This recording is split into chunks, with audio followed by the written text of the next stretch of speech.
Welcome back to the Team to Beat Miami Heat podcast, your one-stop shop for daily Miami Heat content. We are here live after the Miami Heat have won their home opener against the New York Knicks. The Miami Heat are now 2-1 to start the season. Huge victory at home against the New York Knicks. Trent is joining me today. You can find Trent at the Miami Heat Network. Make sure to go to his channel and subscribe. Trent, how are you feeling after the Miami Heat have now won 2 games in a row? And we are now 2-0 since Terry Rozier has been arrested. What are your thoughts? Nah, man, I'm proud of this team, man. Like the game got a little close near the end, but past years the Heat would have blew that lead, and we'd be coming on here and ran. But obviously this year, we closed it out, and so that's definitely a positive. I thought our defense was pretty good, right? They didn't even shoot in the 40s from the 3-point line from the field. They shot terrible from the free throw line too. So I thought overall it was good. And the crazy thing is, like Bam didn't play too well, Jovic didn't play too well, but our bench stepped up. Like we had like 40 bench points. That's a great way to beat a good Knicks team. And a lot of people are pretty much saying, "Oh, that was a good win." The last game we won, but let's see if we can beat the Knicks, and we did. So proud of the team. Yeah, great start for the season right now for the Miami Heat. We're missing Tyler Hero right now, mainly, who was our number one option and scorer last season. But we're not missing a beat without Tyler Hero. I'm not going to say we should have won the game against the Magic on the road in the first game of the season. Like, we could have won that game. We were winning that game. We had control. The Miami Heat could be 3-0, but we're 2-1. I will take that for now. I'm okay with that. But the person right now that has been leading this team while Tyler Hero has been out and making Tyler Hero look more expendable is Norman Powell. So Norman Powell tonight, 29 points, 7 rebounds, 3 assists, 7 for 15 from the field. He was 3 for 6 from 3, 12 for 12 from the free throw line. Like, huge 3-level scorer. He has been carrying this Miami Heat in the 2 games that have been close. Obviously, the game against the Grizzlies was not close. He still played very well in that game. What are your thoughts on Norman Powell in his 3 games with the Miami Heat so far this year? I mean, it's needed, right? Especially with our best player being out. Like, I'll tell you this, man. If we don't have Norman this year, we might be 0-3. And so he's a professional bucket getter, man. I think if he didn't get, he was in a tough Western Conference, and when you're in the West, it's tough to make the All Star game, man, right? But he was 100%. definitely borderline going to be in that All Star game. People forget like he was carrying that Clippers team without Kawhi Leonard, literally carrying it. So he's gonna do the same thing, and we pretty much got him for free. And it'll be interesting to see what they do with him, though, right? Like, do we extend him? Do we let him go? Like, those are gonna be the big questions, man. So I'm a be happy with him now. But that front office definitely has some decisions to do, man. But he's doing what he's supposed to do, and he's stepping up. Because if you think about it, right? No Norman, who's gonna be that guy? Uh, it's tough, right? Especially with Tyler out. Like, no offense to Bam Adebayo, who he was solid today. Like, he could have played better, but he was solid. He was a big contributor, even though he was very inefficient today, just like he was in the first game against the Magic. He shot 33% from the field against the Magic tonight. He was 5 for 15 from the field. So inefficient again, 1 for 5 from 3, but still a solid game from Bam. 19 points, 13 boards, 3 assists. The huge stat line was he was 8 for 8 from the free throw line. So at least he was getting to the free throw line, getting those easy opportunities. 1 steal, but 6 turnovers. Like, to your point, without Tyler Hero, the next man up would be Bam Adebayo. But thank God we have Norman Powell on this team, because Norman Powell has been carrying this offense. And to your point, without him, this team could be 0-3, especially with Tyler out. Like, if we had Haywood, Highsmith, and Duncan still on this team, who knows where we would be. But he stepped up. Bam, again, not the best game, but still 19 points. He played good D. 6 turnovers is really bad. But outside of him and Norm, like, in the starting unit, like, no one else really stepped up in a big way offensively. So what are your thoughts on Bam in his 3 games so far this season. A lot of people think, I don't like Bam and this and that, whatever. But I just call it out how it is, man. How I see it, man. I did it with Tyler. Tyler shut me up for a year, right? Made it to the All Star game, had a good regular season. All I ask is for Bam to just give me good production, right? You know what I mean? And I'm gonna say he played 2 out of 3 bad games. To be honest with you, and I think he had one good game so far this year. So offensively, so I don't know, man. Bam's just gonna be Bam, and I guess I gotta live with it at this point, right? Like I don't think nothing's gonna change. I mean, the thing that I do like is his three ball. All right, we've been pushing for that. He's been more consistent with that this year. Knocking shots down. But honestly, though, I'm kind of glad that the Heat lost to that Magic game because if you think about it, Coach Spo changed the rotation up, and we've been winning since. As we win that game, does Spo continue to keep starting Jovic and Bam? You know That's what I a good mean? point. That's a good point. Yeah. I So, mean, he adjusted early.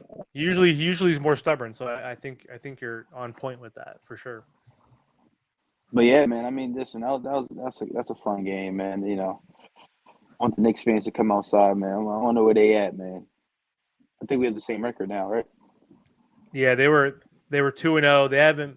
They haven't gone. The Knicks haven't gone 3-0 in like a really long time. So like I know it's only the third game of the season. It's our first matchup out of 4 that we're gonna have with them in the regular season, but they look like frauds. They have on paper a better team. They have more firepower. They have Brunson. They have Towns. They had Bridges, who looked really good tonight. Like obviously Brunson looked really good. Had 37 points, 5 rebounds, 7 assists. He was 14 for 26 from the field, 5 for 11 from three. Only got to the free throw line 2 times for four. But on paper, like this team is a better team than the Miami Heat. They're projected to be a top 2 team in the East. So, yes, it's premature. It's very early in the regular season, but anytime you beat the New York Knicks, I'm happy, especially when the Knicks are contenders. And this just proves to me that the Knicks are not going to win. Hopefully, in my lifetime, like maybe they win the East somehow and beat the Cavs and get to the finals, but they're not beating anybody in the West, in my opinion. The Rockets are going to be better. The Thunder, the Nuggets, whoever it is. So as long as the Nuggets or the Knicks or the Celtics don't win a championship this year, I'm ultimately going to be happy. But let's talk real quick about the bench. So again, not too many guys shined on the offensive unit in the starting lineup. Wiggins was okay. He had a huge 3 in the fourth quarter with like 3 minutes left in the game when the Heat were up by 7. And, Jalen Brunson hit a big 3 and got to the rack and got a layup and brought it within 7 after the Heat were up by 15 in the fourth quarter. It looked like, Trent, that we were potentially double digit lead, but then Andrew Wiggins hit a big 3 to back 10 points. So before we get into the bench, what are your thoughts on like Wiggins and Davion Mitchell in the starting lineup? I think Davion, his playmaking ability was needed, right? Like, I think his offensive game's going to come to him a little bit more, but his playmaking, man, I mean, just that nice pass behind the back of the defender to Bam for that dunk in that fourth Yes, quarter was a big bucket. beautiful. It was a nice pass, man. I think his playmaking ability, I mean, just, Brunson had a good game, right? Like, we're not going to say Davion locked him up, but had possessions where he slowed down Brunson, which is, hard to do. I mean, Brunson's a professional bucket getter himself, man. So, Yeah, I agree. I think Davion is just doing what he's supposed to do, and Wiggins hasn't played too well, but I will say like it's going to be interesting to see when Tyler.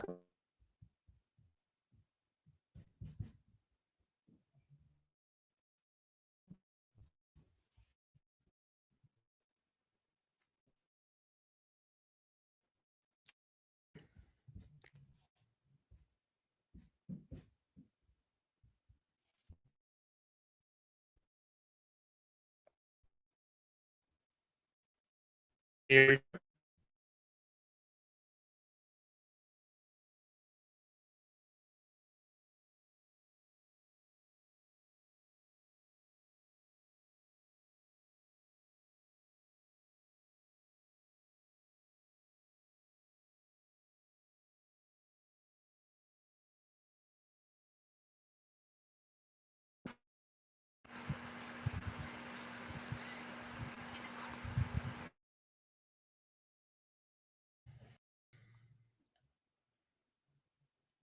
All right, I am back. It looks like Trent is offline now. I don't know if that was your Trent. I apologize, but let's see. Got Trent. Trent, was that you or me? Nah, that was me. I think. What's it called though? I'm like I said, I'm looking forward to this group, man. I think it'll be interesting to see how when Tyler comes back, man, like how everything works out and stuff. Sure.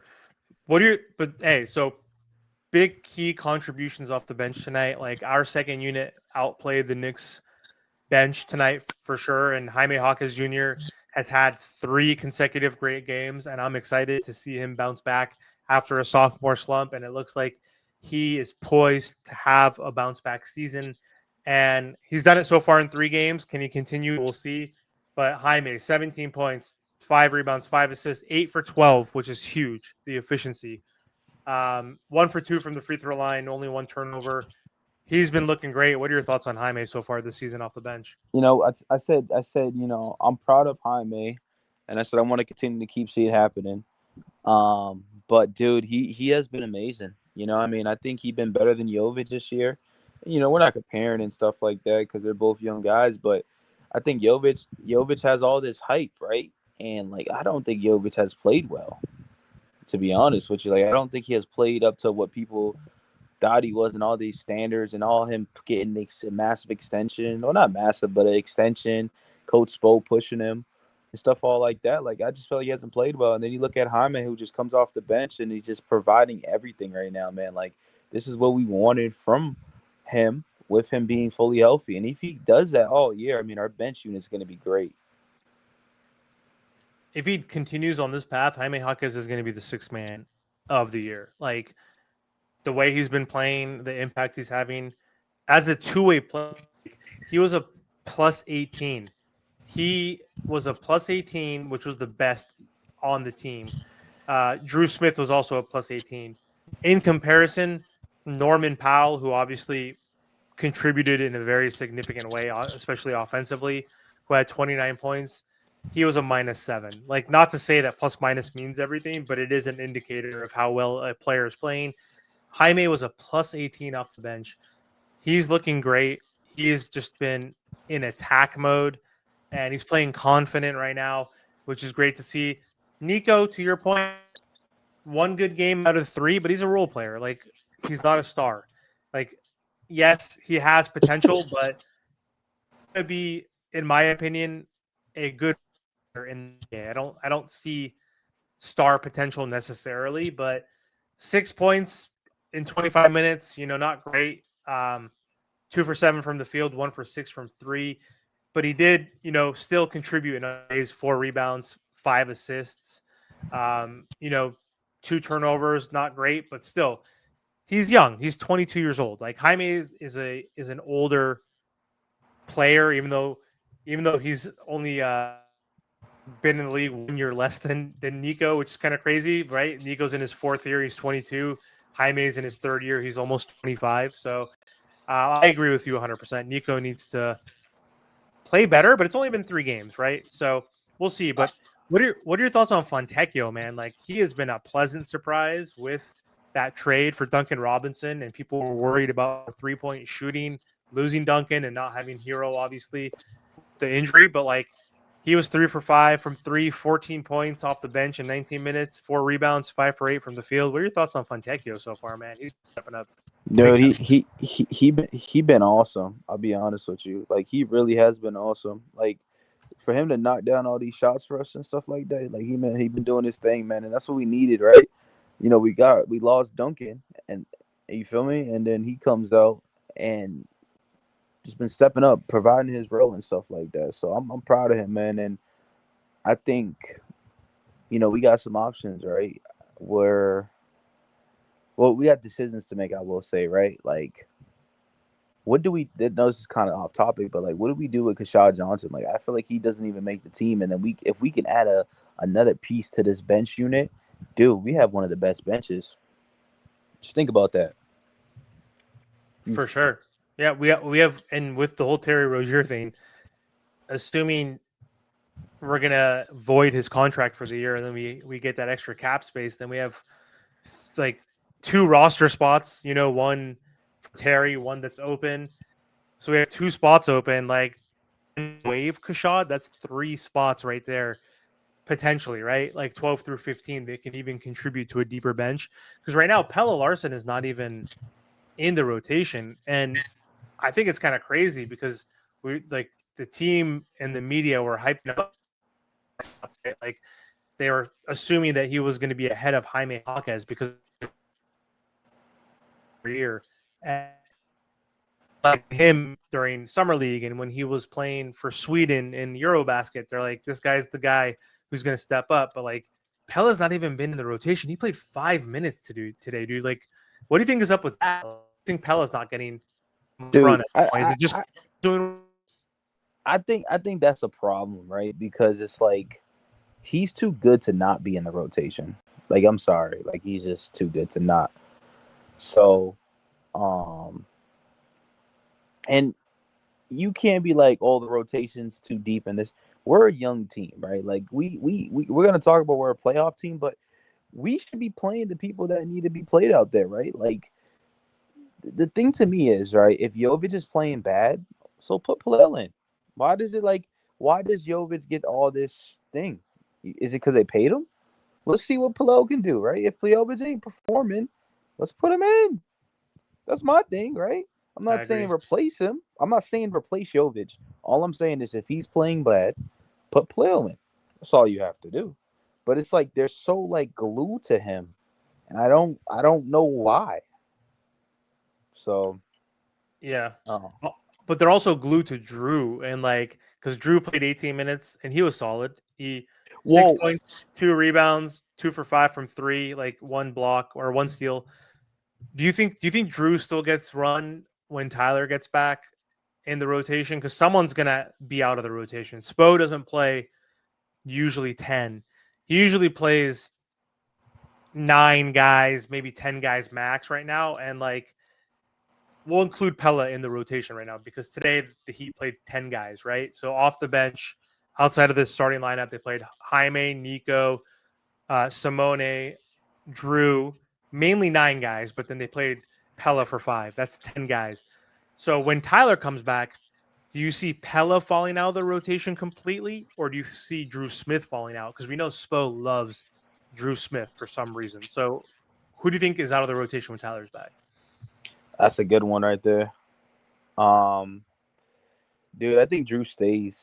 To be honest, um, I don't know, man. I think they just love Drew. Like they have a fascination. I don't know, dude. I think he just stays, dude. I don't know. What do you think?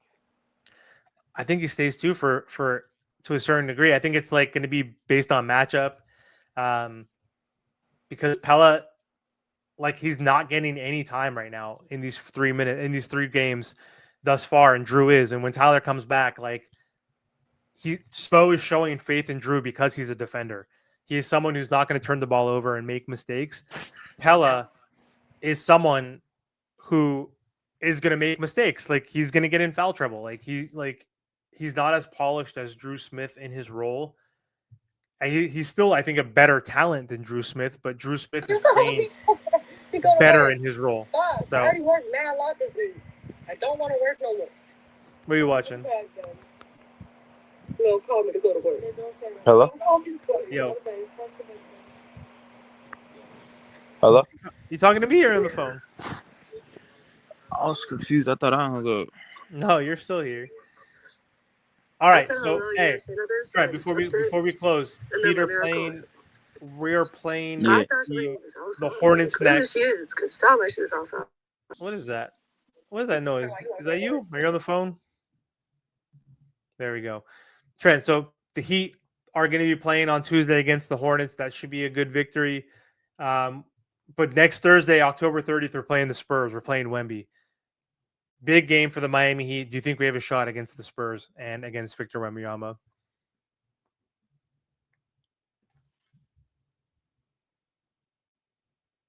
You still here, Trent? Can you hear me?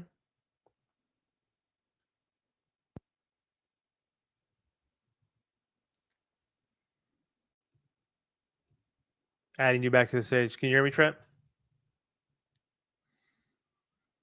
All right. Not sure if you're here. Anyway, big victory for the Miami Heat, and they are now 2-1 on the season. And anytime again we beat the New York Knicks, I'm excited. That's a huge victory for the Miami Heat. The Miami Heat played very well at home tonight, and we're missing Tyler Hero, and we're still above 500, which is huge. Hopefully, Tyler Hero can get back soon, and will hopefully add more firepower to this offense. The Miami Heat have been trying to play at a faster pace. Before this game, they were ranked number 1 in terms of pace. Last season, they were bottom 5, I believe. So they tried to play at a faster pace tonight. The Knicks are more of a half court offense. They dictated the game a little bit more tonight. So the game was at a slower pace. But the Miami Heat were still able to win the fast break battle. I think they won the fast break battle by like 30 something points scored to 10 points for the New York Knicks. So that was huge for the Miami Heat. They scored 115 points, and they're continuing to still play very good offensively. Last season, they averaged 109 points per game, which was bottom 3 in the NBA. This season, they're scoring at a way higher clip, so excited for that. Even though the Miami Heat didn't shoot great from the field today, they still won. They shot better than the Knicks overall. They shot 46% from the field compared to the Knicks, who shot 39%. They shot 35% from 3 compared to the Knicks, who shot 28%. The Heat made 13 3-pointers, 6 less than they did in the first 2 games of the season, but they were still able to win. Shot 84% at the free throw line compared to the Knicks at 76. Turnovers are still an issue with the Miami Heat, and they've been averaging a lot of turnovers so far at the beginning of the year. They had 16 to the New York Knicks' 15. They need to clean that up. I believe they need to be closer to like 10 turnovers per game. They need to control and keep possession of the ball better, especially against good teams. But all 3 teams they've played so far are playoff teams. The Hornets are going to be the easiest game, hopefully, that they play. And hopefully they're able to win that game and it's not a trap game for the Miami Heat. But the Heat did pretty well in the rebounding battle. They didn't win the rebounding battle, but they still won the game. They had 50 rebounds. The New York Knicks is 52. Knicks had 16 offensive boards, though. That was something they need to clean up as well. But big victory for the Miami Heat, and we're 2-1. So proud of this Miami Heat team. Happy they were able to win and pull it off. Norman Powell looks really great. Bam, good enough, inefficient, but Bam, you need to step up still. Like, yes, we're winning. It's based on a team effort, but with Tyler out, you need to be the second best player and be efficient, and you need to support Norman Powell. Davion Mitchell looking good still as our floor general, was super efficient from the field, didn't take a bunch of shots, hit a big 3 in the fourth quarter, had a huge assist to Bam Adebayo that Trent mentioned on the baseline when he was double teamed, had a nice wraparound pass to Bam Adebayo for a slam dunk. And he's looking good right now. Honestly, I'm happy with the way he's been playing. 6 assists for Davion Mitchell. He's averaging around 8 assists per game in 3 games. He had 9 points, 3 for 6 from the field, made his only 3-pointer, 1 for 1, 2 for 4 from the line, only 1 turnover. So he's taking care of the ball. Andrew Wiggins, I think, needs to be more consistent and step up, but he's playing good defensively. Only took 9 shots, was 4 for 9. So he's playing fine.